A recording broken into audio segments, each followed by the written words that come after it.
చేస్తున్నాం. ఇంకో మారు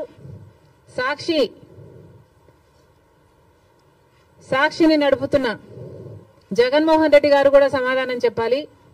ఇలాగే జగన్మోహన్ రెడ్డి గారు కూడా అమ్మఒడి అనే పథకం ఆయన ముఖ్యమంత్రి కాకముందు అమ్మఒడి పథకం కింద మేము ప్రతి బిడ్డకు 15,000 ఇస్తాము అని ఆ రోజు వాగ్దానం చేశారు.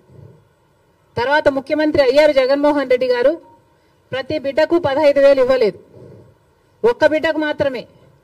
అంటే ప్రతి తల్లికి 15,000 అన్నట్టుగానే జగన్మోహన్ రెడ్డి గారు కూడా వ్యవహరించారు. మరి జగన్మోహన్ రెడ్డి గారికి ఆ వాగ్దానం గుర్తులేదేమో ఈరోజు చంద్రబాబు గారు గురించి రాస్తున్నారు. జగన్మోహన్ రెడ్డి గారు కూడా ఇదే వాగ్దానాన్ని ఇచ్చి మాట తప్పడం జరిగింది. తల్లికి 15,000 అని అనకుండా ఆ రోజు బిడ్డకు ఎంతమంది బిడ్డలుంటే అంతమంది బిడ్డలకు 15,000 ఇస్తాము అని తాను చెప్పడమే కాదు, జగన్మోహన్ రెడ్డి గారి తరఫున క్యాంపెయిన్ చేసిన నేను కూడా నాతో కూడా అదే వాగ్దానమే చెప్పించారు. ఆ రోజుల్లో నేను కూడా జగన్మోహన్ రెడ్డి గారు ఈ పథకాన్ని అమలు చేస్తారు అని నమ్మి బాయ్ బాయ్ బాబు క్యాంపెయిన్ లో నేను కూడా ప్రచారం చేయడం జరిగింది. కానీ జగన్మోహన్ రెడ్డి గారు ముఖ్యమంత్రి అయిన తర్వాత అమ్మఒడి పథకం కింద కేవలం ఒక బిడ్డకు మాత్రమే ఇవ్వడం జరిగింది. జగన్మోహన్ రెడ్డి గారు ఒక బిడ్డకే ఇచ్చారు. ఇప్పుడు చంద్రబాబు గారు కూడా ఒక బిడ్డకే ఇస్తారు అని